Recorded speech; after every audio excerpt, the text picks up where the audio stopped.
Tu vois, ce matin, je me suis réveillé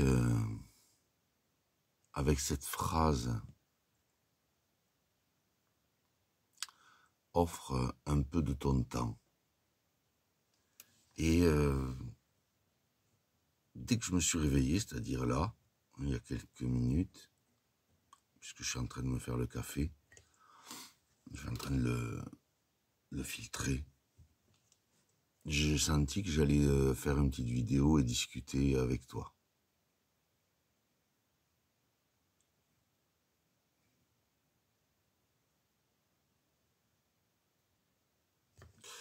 Et ça m'a renvoyé à deux choses, tu vois. La première, c'est que à l'époque où j'ai rencontré cette maman africaine, quand j'avais 23 ans, je crois, oui c'est ça, en 1996, à l'île de la Réunion, je préparais la sélection Europe en culturisme, puisque je te l'avais déjà exprimé, et j'ai retrouvé une cassette d'ailleurs d'une interview que j'avais fait à l'époque quand j'avais pris la décision d'aller dans la rue distribuer au départ des galettes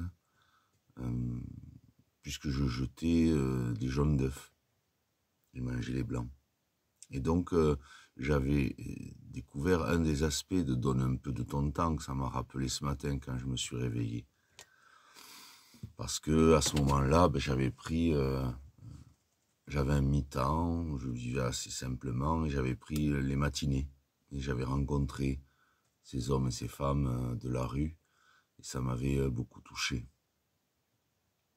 Et après, tu vois, la deuxième chose que ça m'a évoqué, pour te faire cette vidéo, pour partager avec toi, bien sûr, pas pour te dire quoi faire ou quoi que ce soit, juste passer un moment avec toi comme ça, c'est justement avec les années,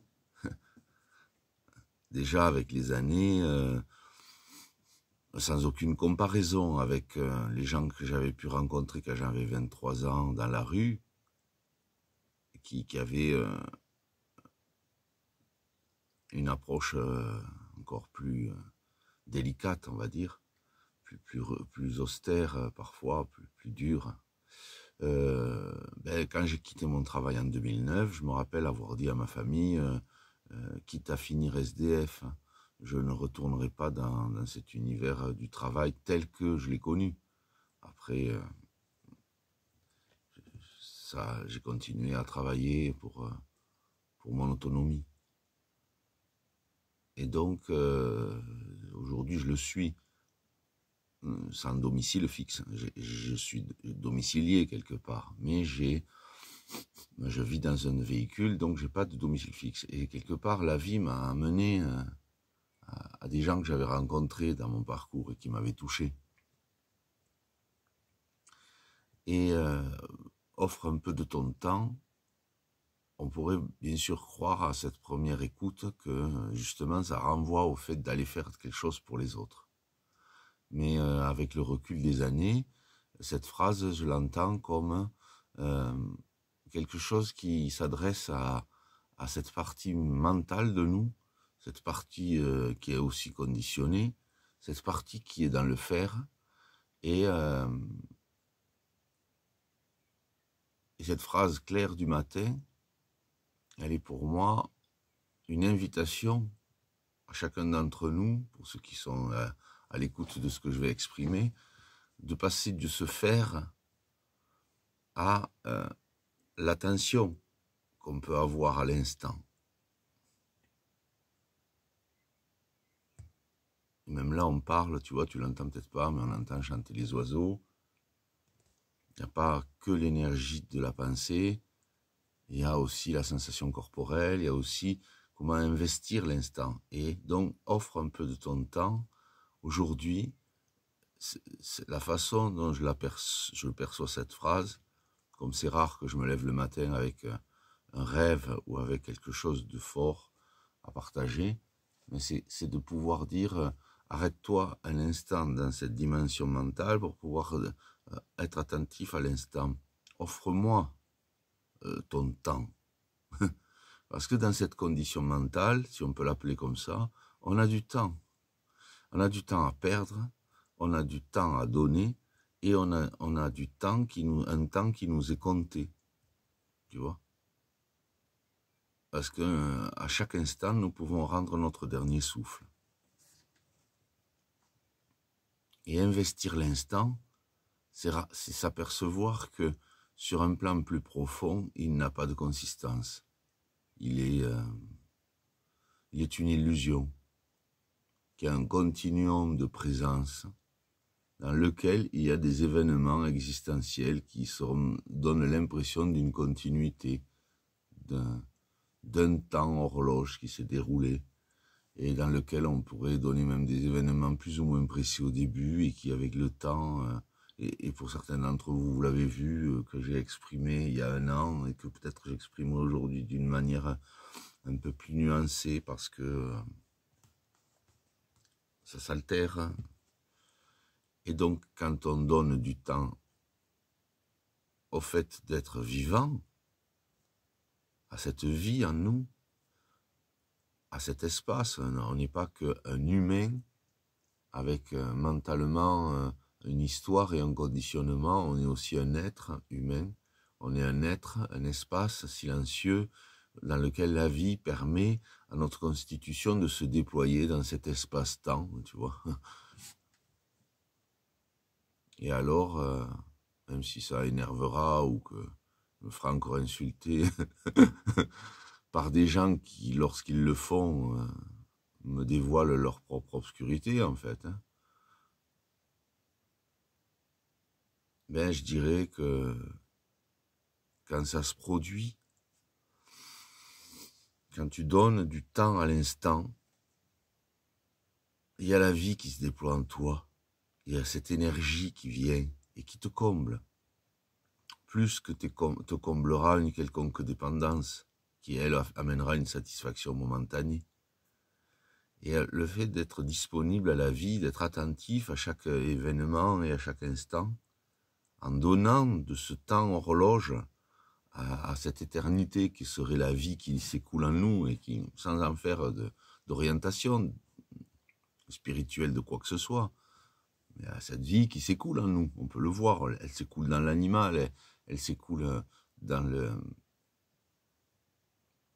végétal, elle est présente et omniprésente partout, et on est connecté à tout ça.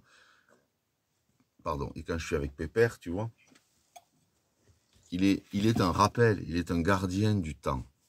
D'abord parce qu'il a un temps qui est plus court, et ça c'est quand même très touchant, parce qu'il y a un tel déploiement d'amour. Enfin, un petit Pépère, pour ceux qui découvriront cette vidéo, c'est le chien qui vit, enfin c'est l'être vivant, sous la forme d'un chien qui côtoie mon fils et sa maman, Coco, et que j'ai la chance, quand je suis auprès d'eux, ou quand j'en ai la garde l'été, de pouvoir côtoyer. Et la fois où je l'avais rencontré, j'avais dit: Maître, je suis heureux que tu m'aies trouvé, j'espère que je vais pouvoir prendre soin de toi dans cette vie. Parce que pour moi, c'est un vrai maître de vie.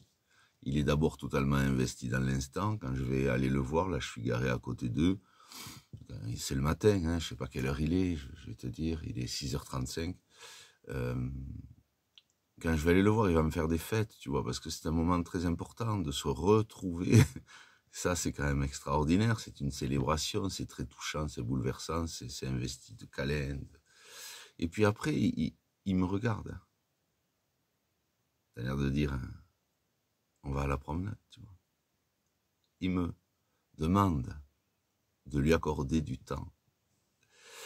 Et il m'offre de m'en accorder en prenant le temps d'aller promener, d'aller écouter les sons, d'aller respirer les odeurs de cette nature qu'il adore. Et grâce à lui, je pars promener, beaucoup plus souvent que je ne le ferais pour moi-même. Et alors, en accordant du temps à la vie, en nous, à ce quelque chose qui palpite et qui est indescriptible, eh bien la vie nous comble d'une manière que personne ni quoi que ce soit ne peut nous combler. Nous sommes attentifs beaucoup plus à l'espace dans lequel tout se manifeste depuis lequel tout se manifeste en nous, que à ceux qui se manifestent, même si parfois on nous demandera de nous y intéresser.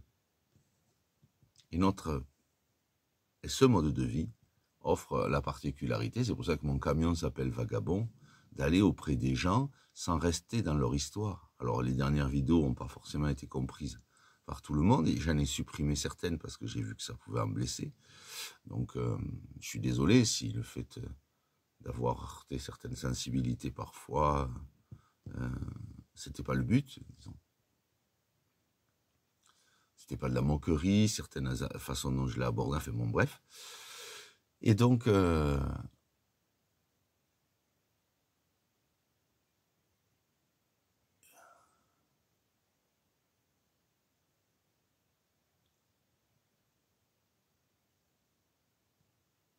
il y a quelque chose qui se dévoile dans cette disponibilité. Voilà. Et je disais que mon camion s'appelait Vagabond par rapport à ce chien, ce film que j'aimais beaucoup. Ça me faisait pleurer quand j'étais petit parce que il était très attentif aux familles avec lesquelles il séjournait.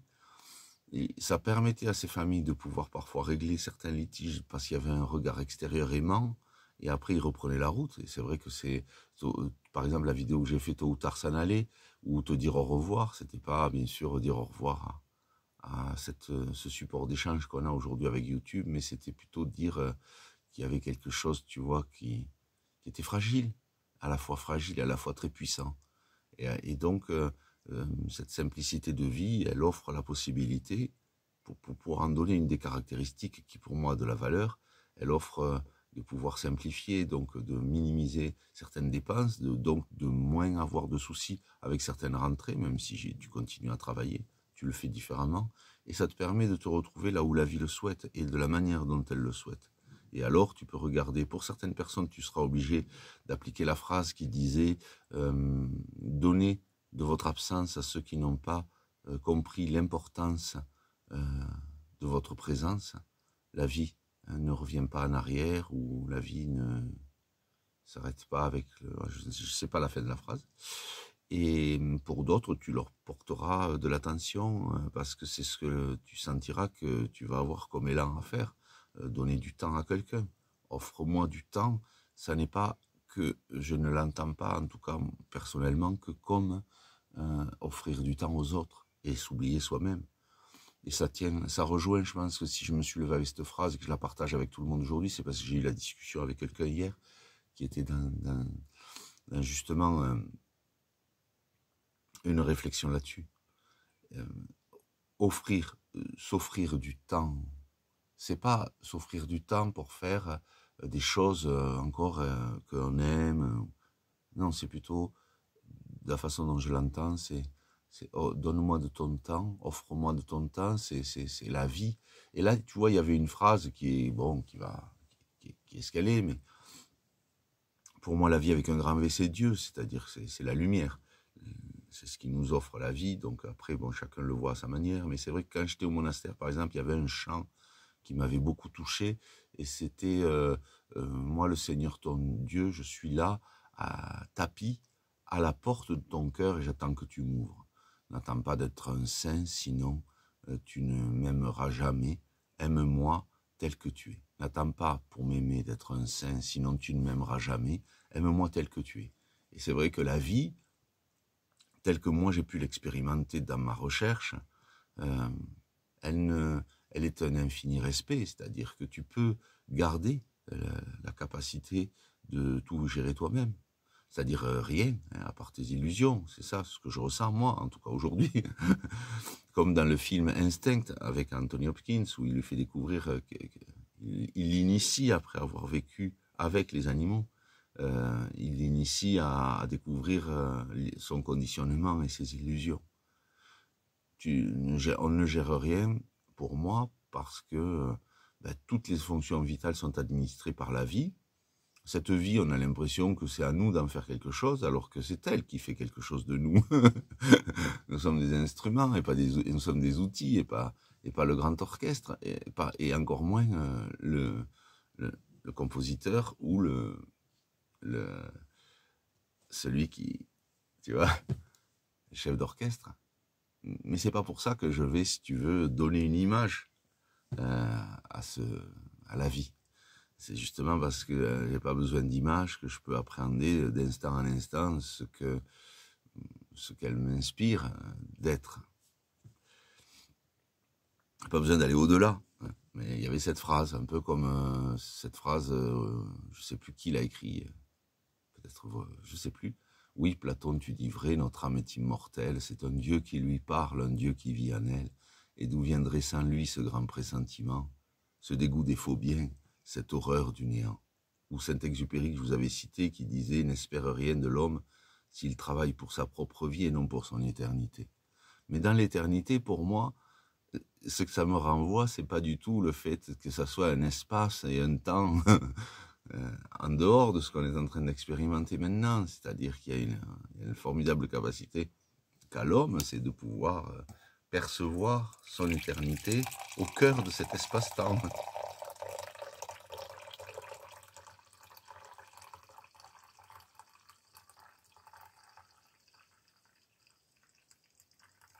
Ce moment où tu perçois que tout est parfait, et tout est parfait sans toi, et tout est parfait à travers toi.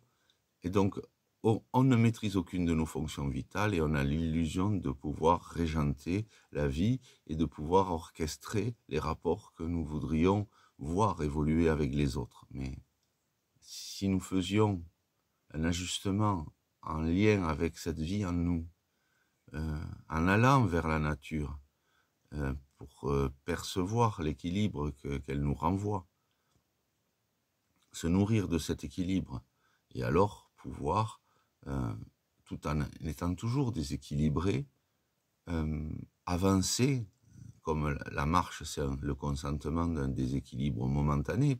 Tu lèves le pied et tu décides de ne pas rester immobile, tu marches, et tu n'as pas justement quelque chose un habitat, dans mon cas, qui te permet de rester dedans, surtout quand il fait très chaud l'été ou très froid l'hiver. Tu dois aller chercher du bois ou aérer ton camion, donc tu vas vers les autres. Et alors, en allant vers les autres, en étant toi-même, en étant devenu toi-même, c'est le paradoxe, hein. On dirait qu'il faudrait du temps pour être ce que nous n'avons jamais cessé d'être. Eh bien, tu vas avoir des choses très belles qui vont se produire parce que c'est la vie qui va les offrir. De même, c'est la vie qui amènera certaines dites épreuves pour récurer ce qui s'est entartré chez toi. Et elle va en même temps amener des moments, si tu veux, d'ensoleillement pour que tu puisses contempler ce qu'elle a changé en toi l'hiver passé. Tu vois, pour moi, c'est comme un cocon l'hiver. J'aime beaucoup entrer dans la phase d'hiver. Et c'est vrai que je reconnais que s'il a été des fois inconfortable, je suis content d'en sortir. C'est comme que je suis content de rentrer dans la phase d'été, mais plus par le printemps, et content d'en sortir par l'automne. Mais dans l'été, j'ai l'impression parfois d'être dans un four mais qui vient cuire aussi, tu vois, ça vient cuire peut-être certaines neurones qui sont encore problématiques. Et voilà. Et donc, offre un peu de ton temps, c'est d'abord à la vie, en étant attentif. En étant attentif par la porte du corps, déjà, c'est-à-dire à notre respiration, à nos sensations corporelles, au son, aux odeurs. Et alors, il y a quelque chose qui n'est plus dans une quête de nous-mêmes dans le futur, mais qui découvre la plénitude de qui l'on est dans l'instant. Et alors, si tu découvres cette plénitude, tu es vraiment un milliardaire sur cette terre. Parce qu'un milliardaire en monnaie, qui n'a pas trouvé cette quiétude et cette paix, est pauvre face à la vie, et en fait, d'ailleurs, suffisamment pauvre pour pouvoir vouloir ou non pas utiliser ces milliards pour aider ceux qui n'ont rien, mais pour faire éclater ces milliards aux yeux de tous, pour essayer de montrer qu'il est quelqu'un. Et c'est là que tu t'aperçois qu'il est rien. Parce que moi, mon maître, c'est pas un être humain, c'est Petit Pépère, par exemple. C'est la qualité d'amour, sa qualité d'adaptation avec chaque personne de la famille, sa délicatesse, tu vois, sa capacité de souffrir en silence, sa patience infinie, et le fait qu'il donne tout son amour d'une manière qui ne lui garantit même pas dans sa nature qu'on puisse ne pas l'oublier sur un terrain. Et quand je vais pour partir, il me regarde d'un air de dire, tu sais, ne m'oublie pas. Comment tu pourrais l'oublier? Tu vois, c'est l'amour pur. c'est un ange incognito, il est venu sans se charger d'une propre histoire humaine, il est venu juste partager de l'amour, voilà. Alors, bon, ben, je voulais te passer ce temps, te partager ces instants, te dire aussi que ben, si jamais tu ne sens pas, en portant de l'attention sur, au début, quand on est très pris par nos pensées, pour ceux qui voudraient essayer de changer un petit peu leur façon d'appréhender les choses, on est très occupé par nos pensées et tout, et s'asseoir pour se concentrer sur la respiration, comme une méditation assise, ça peut être quelque chose d'insupportable, tu vois, parce que c'est trop d'un coup. Et donc, j'avais beaucoup aimé, pour reprendre Écartolé, et je te le recommande d'ailleurs, je crois que c'est un livre qui est offert sur YouTube, hein. Avant, c'était compliqué d'avoir ces livres audio. C'était les portes d'accès au moment présent, je crois que c'était. C'est-à-dire une façon, comme par exemple quand tu fais la vaisselle, de pouvoir laisser tomber les gouttelettes sur tes mains et être attentif à la chaleur. C'est ça que j'aime dans mon mode de vie, tu vois, pour te parler de ce choix de vie, plus que de ce mode de vie, mais qui est devenu un mode de vie. C'est-à-dire que l'inconfort du froid, l'inconfort du chaud, l'inconfort du volume, hein, de l'habitat, ces petits inconforts me permettent d'être attentif à l'instant où le confort va m'être donné. C'est du réconfort dans ces cas-là. Moi, je ne vis pas dans une vie de confort, mais je vis dans une vie de réconfort. Et dans ma façon d'aborder la vie à moi, ça n'est pas du confort non plus, c'est du réconfort. Et donc, quand tu as une vie de réconfort, elle te permet d'avoir plein de petits inconforts. Donc, si toi, tu es très pris par ta tête, elle s'est énergisée beaucoup, ben, il faut que tu commences, par exemple, à marcher pieds nus un petit peu pour porter ton attention sur les sensations des pieds, quand tu passes tes mains, quand tu te douches aussi, quand tu te laves, hein, en fait. Mais bon, moi, quand je me douche, par exemple, c'est chez quelqu'un. Donc, si je me douche chez quelqu'un, j'apprécie énormément pouvoir le faire. Le reste du temps, ben, je me lave pas. Non, on va pas finir là-dessus. Je me lave aux gants, à la main, ou je me prends une douche au gobelet après avoir chauffé l'eau. Mais c'est pas une douche comme la plupart des gens peuvent l'entendre. Et donc, tu vas avoir la possibilité là de ne pas répondre aux penseurs, tu vois, de ne pas répondre aux pensées en tant que penseur. Elle est là la libération pour moi. Elle est, à un moment donné, au fil des années, de ne pas répondre en tant que penseur, mais de pouvoir observer les pensées telles qu'elles viennent, et de pouvoir observer les événements tels qu'ils viennent, et de regarder aussi les choses d'une manière neutre. Eh bien, ça offre la possibilité d'être plus l'espace, l'être, que l'humain, et de laisser l'humain continuer son chemin, tout en demeurant tel que l'on est tous, parce que à cela, nous n'avons rien de supérieur aux autres, si ce n'est que nous avons la possibilité de consacrer du temps volontairement à ce qui n'en est pas, à notre éternité, à notre espace silencieux dont la vie nous offre la possibilité matérielle d'exister. Et alors, progressivement, comme dans toute méditation, puisque tu portes ton attention sur tes pensées sans réponse, sans non plus chercher à les maintenir, eh bien, il y a une forme de restructuration des connexions cérébrales qui avait été démontrée même dans Esprit et Science, qui avait été introduit par le Dalai Lama il y a une trentaine d'années, je crois, pour pouvoir démontrer, où d'ailleurs Mathieu Ricard avait participé en tant qu'ancien scientifique, où ils avaient démontré qu'il y avait une forme de connexion différente et donc de nouvelles façons ensuite d'appréhender la réalité et de l'observer et de la vivre, parce que les circuits habituels avaient pu être déplacés, modifiés. Et comme c'est une forme d'interprétation, la réalité, dès le moment où il y a quelque chose qui est plus paisible, quelque chose qui est plus tranquille, quelque chose qui résonne avec cette harmonie du tout, eh bien, tu n'attends plus des autres qu'ils te l'amènent. Tu peux partager avec eux des moments et reprendre ta route et revenir pour ceux avec qui tu dois t'inscrire dans le temps, Pour les autres, ça sera des rencontres sur la route ou par les réseaux aujourd'hui. Merci d'avoir partagé ce temps avec moi.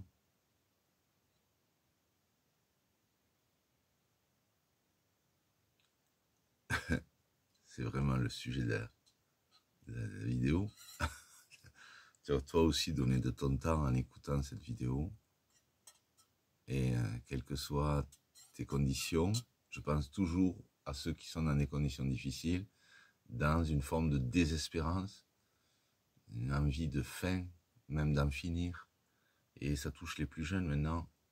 Je dirais donc, ne désespère pas. Garde ton esprit en enfer, mais ne désespère pas. Il y a une lueur au bout du tunnel. Je t'ai déjà cité cette formidable phrase de poème de Paul Éluard. La nuit n'est jamais complète, il y a toujours, puisque je le dis, puisque je l'affirme, une lueur au bout du tunnel est la fin du poème, mais tu iras le regarder. Quel que soit ce que les gens diront de toi, quelle que soit la façon dont ton aspect sera perçu, et ce que toi tu diras de toi dans ce processus qui n'en est pas un, mais qui donne le sentiment d'en être un, de revenir à soi, ben, le joyau est au rendez-vous, la paix est au rendez-vous, la joie sobre est au rendez-vous, et elle est déjà là, mais il y a des étapes qu'il faut accepter de traverser, et je me rappellerai ce jeune adolescent que j'avais rencontré en arrivant en Ariège il y a 14 ans maintenant, et justement au lieu où je me trouve pas plus ou moins loin d'ici, qui après avoir entendu certaines choses de mon parcours qui avait résonné avec ses propres souffrances et ses difficultés, s'était retourné vers moi et il m'avait dit devant ses parents, et donc je sais que quelqu'un ici peut-être verra la vidéo, il se rappellera ce moment où j'étais accueilli chez eux, et il m'avait dit, et là aussi, bon, bien sûr que cette personne elle dira pas ce qui s'est passé pour pas dévoiler, mais bon, maintenant ça fait 14 ans, mais il m'avait dit, est-ce que ça vaut la peine de se battre? Et là il y avait eu un silence, tu vois, de la part de ses parents, parce qu'on sentait sa souffrance, et on sentait aussi sa réflexion quant à l'idée de peut-être renoncer, tu vois. Et j'y avais dit oui. Mais ce oui que j'avais pu lui livrer, tu vois, c'était un oui qui avait été éprouvé. C'était un oui qui avait aussi abandonné, qui avait chuté. Et dernièrement, je disais à mes parents, tu vois, ce que j'ai appris ici-bas, c'est que c'est de me relever à chaque chute. Et donc, quand on apprend à se relever à chaque chute, eh bien, lorsqu'on voit quelqu'un qui tombe, on ne le juge pas. Tu vois. Mais par contre, j'avoue que plus qu'avant, je me tiens à l'écart des personnes qui ne m'offrent pas du vrai. Et c'est pour ça que je mets à l'écart aussi ceux qui viennent sur les réseaux d'une manière de moi je sais, tu vois. Je les envoie à leur certitude, je les renvoie à leur certitude. Et ben voilà, tous ceux qui sont tristes, tous ceux qui sont éprouvés grandement, quoi, qui ont plus la force de continuer, eh bien, tiens bon, et laisse, au lieu de vouloir être fort pour dépasser cette épreuve, accepte sa faiblesse et laisse la force de la vie te relever. Voilà. Je vais te poster cette petite vidéo et elle s'appellera Donne-moi du temps. Donne de ton temps. Quelque chose comme ça. Allez, passe de beaux instants avec toi et avec ceux que la vie te donnera de rencontrer.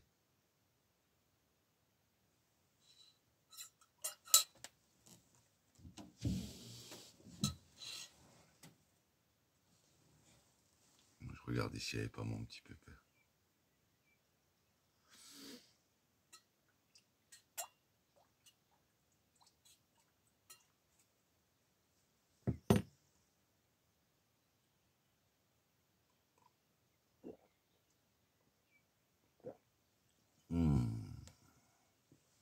Merci. Merci.